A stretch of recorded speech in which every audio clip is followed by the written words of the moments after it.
Bismillah ve salatu ve selamu ala Resulillah ve ala alihi ve sahbihi ve men vala. Muhammed ibn İsmail el-Bukhari rahmetullahi aleyhine Sahih Bukhari namlı kitabındaki dersimizin devamında ilim hakkındaki kitabını okuyatmadık. Bu üçüncü kitap Bukhari'nin şirki. Çünkü İmam Bukhari rahmetullahi aleyh kitabının özüne bir neçe kitap şekilde kılganda kitabın içinde yani kitap dep bildik. Bugünkü günde biz mesela bab dep kullanılan narsani kitap şekilde bölüp çıkan. Yani bu kitapninki yani tüvenlik babı, o babı bosmu bir kişininki bir imamның yoki bir muhaddis hadis sözlükçü ustazın aldıda tizleniş hakkında deydi. Tizleniş bolamdı bulmamdı yoki tizlengan halatını düşen demekçi. 93. numurluq bu hadiste bizge Ebul Yaman hadis sözlep bergen edi deydi İmam Bukhari rahmetullahi aleyh. Ebul Yaman İmam Bukhari'nin ustazlardan başta bir ötte hazır yani bir tekrarlap koyuşqa münasip belki unutulup kalgan buluşu mümkün. Ebul Yaman asli ismi Hakem ibn Nafi' el-Bahrani namıyla meşhur. Hicriye 138. yıl doğulup 222. yıl ölüp ketken. Bu adam öz devirdeki katta büyük muhaddis ulemalardan sanıldı. Özü Hemis doğulan Hemis hazırkı Suriye'de Halep Ma'mun Demişk'e ekilip Demişk'te şu çakatip ekilip şu Hemis'in kazisi kılgan aynı vaxtıda. Ondaqda bu adam İmam Bukhari'nin ve İmam Ahmed ibn Hanbel'nin ondaqda İslam tarihideki en büyük iki yıldızının ki İmam Ustaz buludu. Ulemalar bu kişi baha bergen vaxtıda rastçıl, şençilik degan bahalarını bergen. Mesela Yahya ibn Ma'in'den soralgan qanday adam şençilik degan bu adamni. Endi bu zat deydi bizga Shuayb xabar bergan edi deydi. Undaqda Shuayb bu adamning ustozi bo'ldi. Shuaybning ismi Shuayb ibn Abi Hamza yoki Shuayb ibn Dinar nomi bilan mashhur. Hicriye 162. yılı miladiye 779. yılı ölüp ketken. Bu zat mı şençilik, hafiz muhaddislerden. Bu kişi mi özü Hems. Bu kişi bazıları Umevi de lakap vergen. Neymiş kadar Umeviler'e nispeten bu adam bir xil muhabbet bilen qargan bu adam. Aynı vaxtda bu İmam Zuhri'ninki yazgıcısı olab ki katibi. Çünkü xatnına bek güzel rəvişdə yazılған adam. Çünkü İmam Zuhri ile Mekke için birlikte ötüp Kur'an-ı Kerim'de şu adamda okuğan, xatnat, çıraylık şu vecden Umeviler'in haliflerden Hişam ibn Abdülmelik'e bu adam xattat, yazgıç katip olgan. Bu adamdaki şu 6 hadis kitabı var toplamda. Şunu da hadisler rivayet kılıngan. Bu adam ölüp gittiği vaxtıda özüki bir kısım şagirdlerini, oğlunu yine çakatip. Benim o yazgan nersi yazmaları muşu. Muş yazgan nersemni siz rivayet kılıp başkalar yetkilsenli buludu degen. Bu adam Peygamber sallallahu aleyhi ve sellem'deki köplügen hadislerini rivayet kılgan. Ustazlar mesela Muhammed ibn Muslim ibn Şahab Zuhri, İmam Nafi, Hişam ibn Urve, Katarlık aynı devirdeki meşhur büyükler bu adamınki ustaz buludu. Şagirdlerimin ayeti birbirinden ahil. Mesela hazırda Hakim ibn Nafi, Ebul Yaman deyimiz, Ali ibn Ayyaş deyimiz, aynı devirdeki muhaddislerdi. Bu adamınki 1700 hadis var ki. İmam Zuhri'den rivayet kılgan 1700. Ulemalar bu kişi baha vergen vaxtıda özüne ait bir mezmut adam deb sifatlagan. Bo'lib mı İmam Zuhri'den rivayet kılgan vaxtıda tolumu mezmut degan. Şundaqla işençilik degan bahalarını bergen. Bu yerki mezmut, işençilik degan sifatlar hadis ilmideki muhim bo'lgan bahalarning biri. Endi bu zat Zuhri'den rivayet kılyapti. Zuhri'den deb din rivayetini ekliyordu. Zuhri kim o degan vaqtida Zuhri Muhammed ibn Muslim ibn Şihab Zuhri el-Qurayshi nomidan. Bani Zuhra'dan Quraysh qabilasininki Bani Zuhra jamiyatidan bo'ladi bu odam. Lekin o'zi Madinada yashagan Hijriya 123-yili yoki 24-yili o'lib ketganligi xotirlangan. O'zi Shomda yashagan ayni vaqtda. O'zi aytdi kambag'al oilada, o'zi kambag'al turmushda yashagan bo'lsa-mu, ilmi bo'lgan erismanligidan shu ayni davrdagi kichik sahobalar bilan birga hamroh bo'lib, shularni ustoz tutib, shu undan boshqa katta büyük tabiinlar var. Bularni ustoz tutib o'qigan. Mesela Enes ibn Malik ustoz bo'ladi, Sahl ibn Sa'd as-Sa'id ustoz bo'ladi sahobalardan da. Undan boshqa Madinadagi eng mashhur 7 faqih deb nom ilingan 7 faqihlar bor. Bularning hammasi bu odamniki ustoz bo'ladi. Bu odamniki 2200 dona hadis var. Bu ilmiy jihatdan ko'rsatgan tuhfasi zo'r bu odamniki.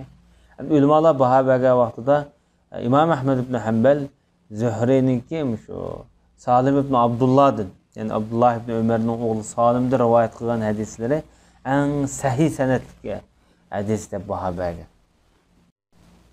O'zining zirakligi, uning zakiligi, bu ishlar bilan mashhur. Qur'on hadisini yaxshi biladigan, arablarning tarixini eng yaxshi biladigan ulamo. Bu kishiniki hamda olmin ko'paydi-ki, olmini, asalni ko'p iste'mol qiladi ekan. Bu odam. Nima ish qiladigan vaqtida shu es-tush qobiliyatini yaxshilaydi deb. Balki asos bo'lishi mumkin. Yana birisi bu odam shu kichik vaqtida bir savol so'rashga omroq ekanda. Ay sahobalardan ko'rsam, hadis to'g'riliq savol so'rab turadi ekan. Ilm so'rovlari bo'lgan vaqtda boshida o'tirdi ekanda. Hozir qadar masalan shu sinfninki 5da o'tirib 4 yil masalan bir fakultetni bitirgan adam birinchi o'rindiqda bamiga adam bilan oxirida o'tirishga odatlangan odamning farqi bor hozir qadar darsda ustunlikda. Şuna bu adam Said ibn Musayyib bilan men 8 yil dars o'rganib o'tirib, tizimni tiziq chaplab turib o'tgan deydi. Bu balki bu Madinada bo'lgan bo'lishi mumkin bu voqea. Chunki bular ishkilasi Madinada yashaganlar keyingi mezgilda. Ulamolar bu kishi baho bergan vaqtida ishonchli ko'p hadislarni biladigan ham faqih deb nom bergan. Uning ustiga bu odam o'sha siyra payg'ambarimizning tarjimonini yaxshi biladigan buyuklar. Bu adam deydi hamda bana Enes ibn Malik xabar bergan edi dedi. Enes ibn Malik sahabe. O'zi Ensarilarning Hazraj qabilasidan, payg'ambarimizning xizmatchisi. Hijriya 93-yili o'lib ketgan. Bu payg'ambarimizning hadisini eng ko'p hadis rivoyat qilgan sahobalardan. Chunki u birinchidan uzun umr yashagan. Ikkinchidan hamda payg'ambar sollallohu alayhi vasallam Madinadagi vaqtida kichik Resulullah'ın huzuru mesela yana hicret qilib kelgan vaqtida bu 10 yoshga kelganda Rasululloh qishga kelganda, Rasulullahning qishga kelgan vaqtda. Buni aytaylikki kallasi shash vaqtlarda bilgan narsani bilalaydigan. Uzun yashagandan keyin boshqa sahobalar bilan ko'p uchrashgan, shuning uchun bu odamniki bildigan hadislarni aytib ko'p. Ham uning ustiga Rasulullahning xizmatini qilgan davomli. Bu jarayonda ko'rgan bilgini ko'p bo'ldi anlig'ida. Chunki bu onisi bu Enes ibn Malik'ni Peygamberimiz Medine'ye kelib bo'lguncha onasi Ummu Sulaym o'g'lini elib Rasulullahning xizmatini qilsin deb Rasulullahning xizmatiga tutmagan shu vaqt 10 yosh. 10 yosh. Shu vaqtida shu onasi kelib debdi ya Rasululloh mening o'g'lim Enes, Unays. Buni aqlli, zaki bola ham xat yoza oladi, sizga xizmat qilsin deb keldim. Bir duo qilib qo'ysizlar deb Rasulullahning qo'liga tutmagan. Rasululloh sevib uni duo qilgan. Uning bolalarini, mollarini ko'paytib bergan, umrini uzun qilgan, gunohini mag'firat qilgan deb. Bu duoning hammasiga erishgan bu odam. Payg'ambarimizga bunda ona, cho'ng'is tarafdan tuqqan keladi. Chunki bular Bani Najjar jamoatidan. Bu odamniki ilmiy jihatdan qo'shgan tuhfasini aytib zo'r bo'lishi bilan birga siyosiy jihatdan qo'shgan tuhfasini aytib zo'r. Chunki masalan nurg'un urushlarga Rasululloh bilan birga qatnashgan. Undan keyin sahobalar bilan birga qatnashgan urushlarga.